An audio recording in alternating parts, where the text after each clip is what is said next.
नमस्कार। मैं स्वामी ओम प्रकाश और आज बात करेंगे ऑरा के संबंध में। जी हाँ, ऑरा यानी आभा मंडल। आभा मंडल को जानते हैं आप? क्या आप अपने ऑरा को पहचानते हैं? क्या आपको पता है कि अपने ऑरा को आप कैसे कंट्रोल कर सकते हैं? आभा मंडल को पहले समझिए, आभा मंडल होता क्या है, यह किस प्रकार से हमारे शरीर में काम करता है।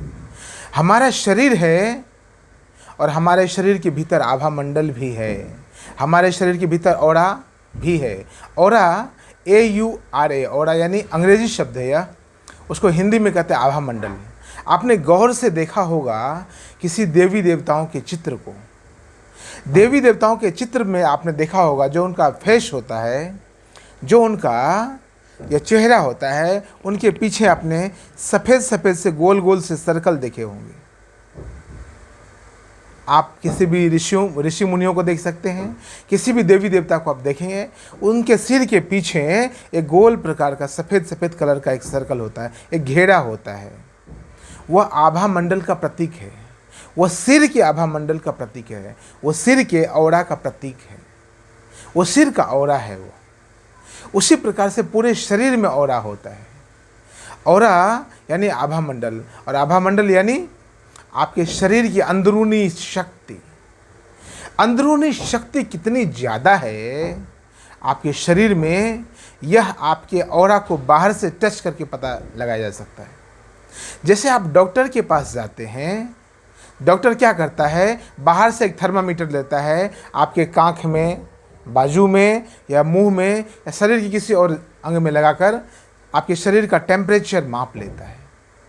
डॉक्टर बाहर से थर्मामीटर लगाता है और शरीर के तापमान को माप लेता है, शरीर की स्थिति को माप लेता है।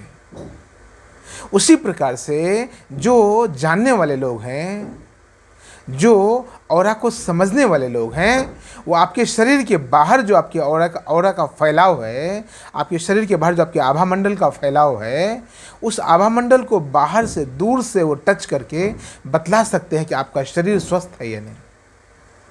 आपका शरीर रुग्ण तो नहीं है, आपके शरीर में ऊर्जा कम है या ज़्यादा है, वो दूर से आपके शरीर को टच नहीं करेंगे, आपके आभा मंडल को टच करके। इसका मतलब यह है, इससे बिल्कुल साफ पता चलता है कि हमारा आभा मंडल शरीर के बाहर तक फैला हुआ है। हमारा जो ऑरा है वो शरीर के अंगों के बाहर तक फैला हुआ है। शरीर की एक सूक्ष्म तरंगे हैं, एक सूक्ष्म जगत है, एक सूक्ष्म ऊर्जा है।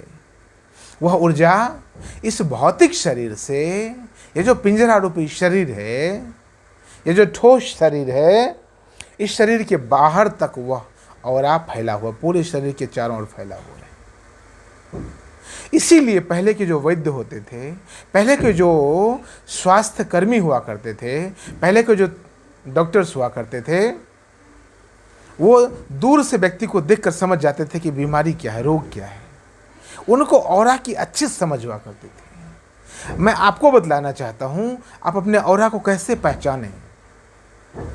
ऑरा को आप अपने शीशा में देख सकते हैं।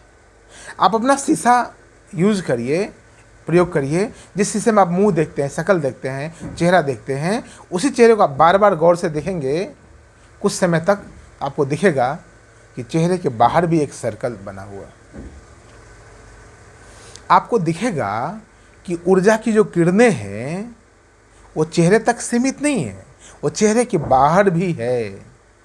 एक सर्कल है, एक वर्तुल है, एक सीमा है, एक घेरा है, एक बाउंड्री है ऊर्जा का, जो बाहर तक फैला हुआ है।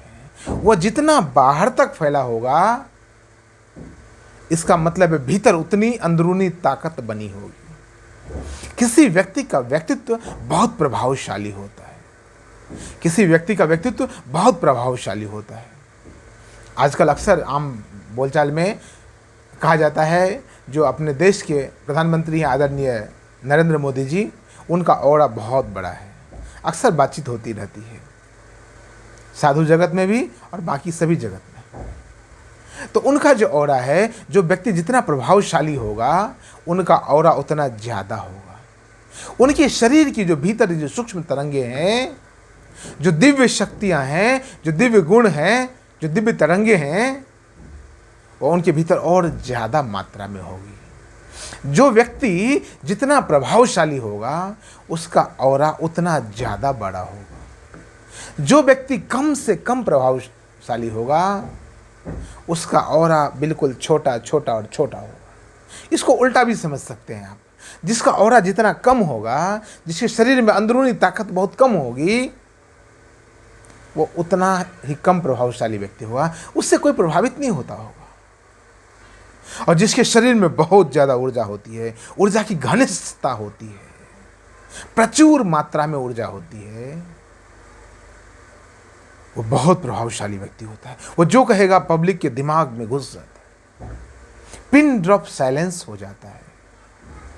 सुना होगा ना शब्द, आजकल खूब प्रचलन में है, पिन ड्रॉप साइलेंस। कोई आदमी बोल रहा होता है और पब्लिक बिल्कुल कान आंख एकदम लगता है सभी अंगों को खोल करके एकदम सुन रहे हैं।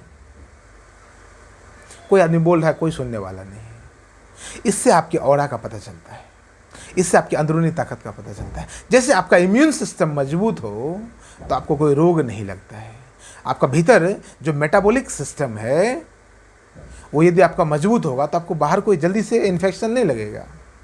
उसी प्रकार से आपकी अंदरूनी शक्ति बहुत होगी, आपका ऑरा बहुत मजबूत होगा, दिव्य गुण ज़्यादा होंगे, तो बाहरी जो शरीर है वो बहुत प्रभावशाली होगा। अब बात है ऑरा को पहचाने कैसे, ऑरा को समझे कैसे, ऑरा को परखें कैसे, पहचाने कैसे, उसको कैसे जाने हम।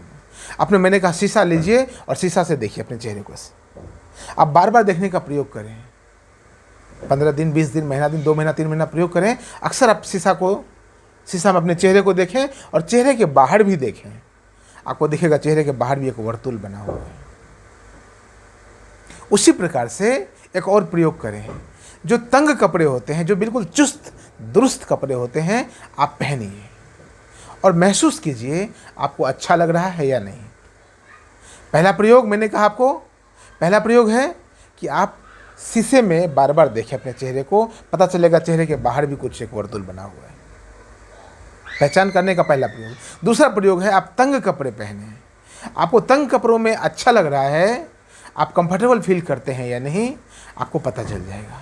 यदि आप कंफर्टेबल फील नहीं करते हैं, इसका मतलब है आपका ऑरा बड़ा है और आपके जो कपड़े हैं, जो आवरण आपने बाहर से डाला है, आपके ऑरा को कम कर रहा है, तो आपका ऑरा कहता है नहीं, हमको तो खिलने दो। इससे पता चल जाएगा। तीसरा प्रयोग बतलाता हूँ आपको।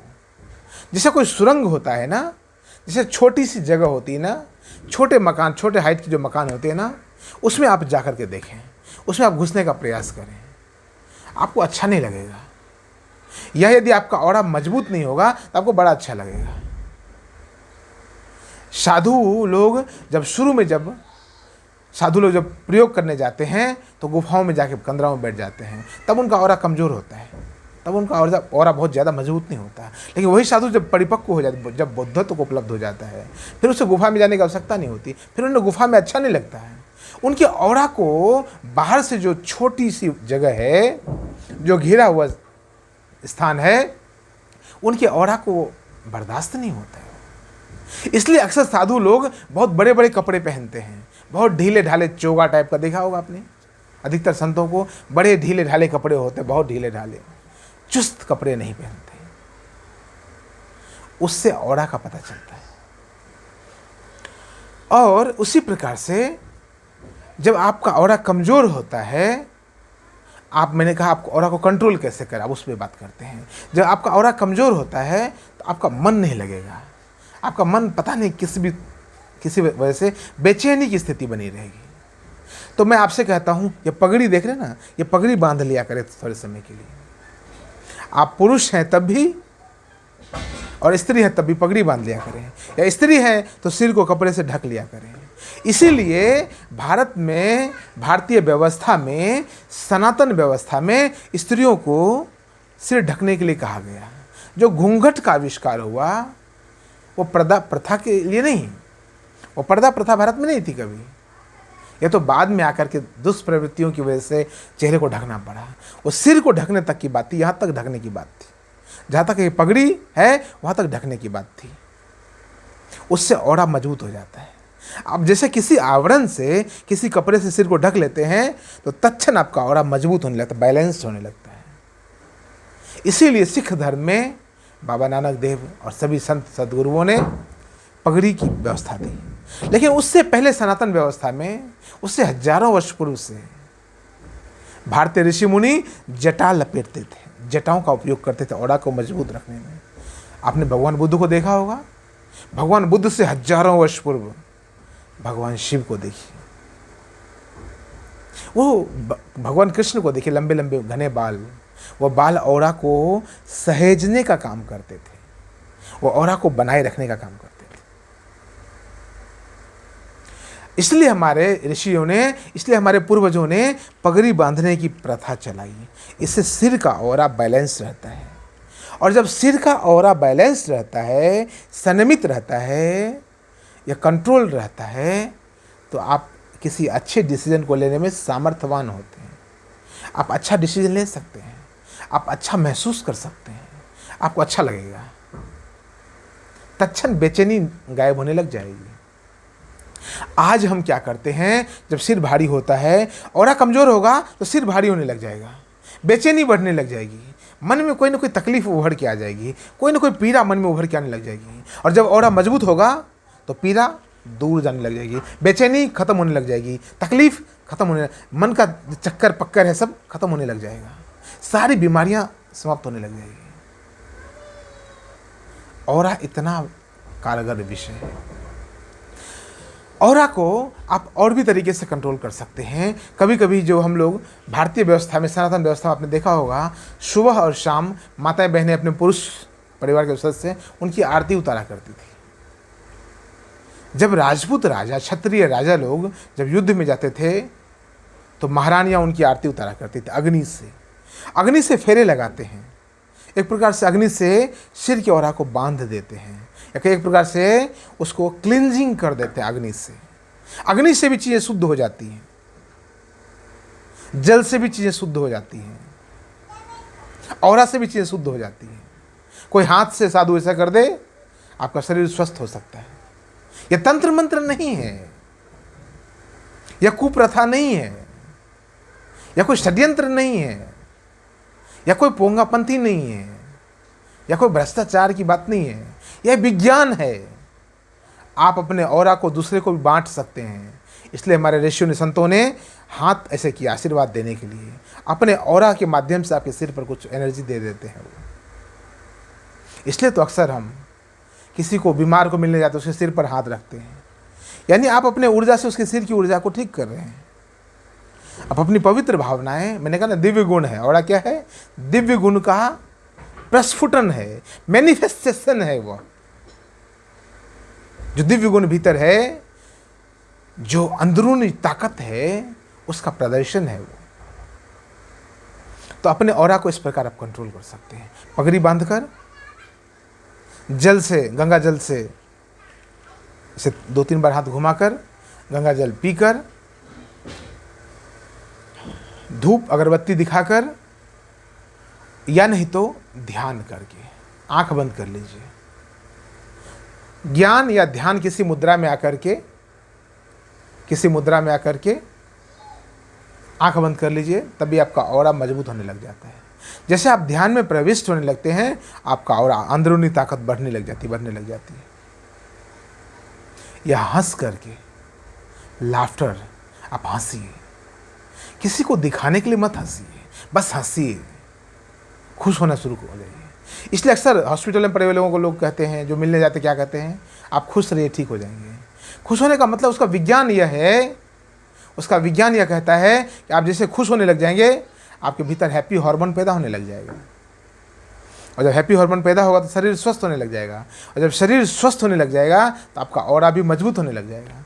ऑरा मजबूत हो जाएगा तो शरीर स्वस्थ हो जाएगा, शरीर स्वस्थ होगा तो ऑरा मजबूत हो जाएगा। एक ही बात, शरीर स्वस्थ होगा तो ऑरा मजबूत हो जाएगा, या ऑरा मजबूत हो जाएगा तो शरीर स्वस्थ हो जाएगा। ऑरा हमारे शरीर जैसा ही है, कहीं एक सूक्ष्म शरीर है जो सहजता से सामान्य व्यक्ति को आंखों से दिखता नहीं, सहजता से सामान्य व्यक्ति को, लेकिन जिसने प्रयोग किया उसको दिखेगा।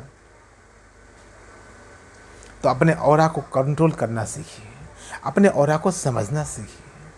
हर एक चीज़ के लिए डॉक्टर पर निर्भरता ठीक नहीं है। किस किस चीज़ों के लिए डॉक्टर पर निर्भर रहेंगे, कब तक जीवन में डॉक्टर पर निर्भर रहेंगे। मैं मेडिकल साइंस की बुराई नहीं करता, मैं मेडिकल साइंस का विरोध नहीं करता, कोई कारण नहीं उसका, लेकिन मैं कहता हूं आप पूरी तरह निर्भर क्यों हो सकते हैं, क्यों होना चाहिए। यदि आपके पास भी कुछ है उसका उपयोग कब करेंगे, अपने इंटेलिजेंस का उपयोग कब करेंगे आप, अपने बुद्धत्व का उपयोग कब करेंगे आप, अपने भीतर जो कुछ ज्ञान है उसका उपयोग कब करेंगे आप। मनुष्य होना परस्पर निर्भरता का नाम नहीं है। मनुष्य होना पूरी तरह से अन्योन्याश्रय संबंध पर या परजीवी होने के लिए नहीं है। मनुष्य शुद्ध बुद्ध चैतन्य आत्मा है। तो यदि आप शुद्ध बुद्ध चैतन्य आत्मा हैं तो आपका स्वागत है मनुष्यता में, तो आपका स्वागत है बुद्धत्व की संगति में, तो आपका स्वागत है स्वयं के भीतर पड़े हुए अनमोल खजाने की दुनिया में। आइए अपने ऑरा को समझिए, अपने ऑरा को जानिए और अपने ऑरा से अपने जीवन को स्वस्थ कीजिए। फिर आपके आसपास रहने वाले लोग स्वयं आपसे संतुष्ट हो जाएंगे। जब कोई उस तरह का प्रभावशाली व्यक्ति हमारे आसपास में कहीं बैठता है तो हमें अच्छा लगने लग जाता है। कोई आदमी आपको अनुभव होगा, आपको अनेक बार अनुभव होगा, कोई आदमी आपके दरवाजे तक आता है, आपके घर में आता है मिलने, आपको बहुत बुरा लगता है, मन करता है कितना जल्दी आदमी चला जाए। कोई आदमी आपके पास आता है, आपको मन करता है ना इस आदमी को भी और रोक लूँ, 2 घंटा और रोक लूँ, 2 घंटा और बिठा लूँ, 4 घंटे और बिता लूँ, आज रात इनको यहीं रोक लूँ, कल दिन भर रोक लूँ, परसों रोक लूँ, 2-4 दिन 5 दिन रोक लूँ। ऐसा क्यों होता है? उस व्यक्ति का प्रभाव आपके ऊपर क्यों पड़ रहा है, वो क्यों इम्पैक्ट डाल रहा है आपकी पर्सनालिटी पर?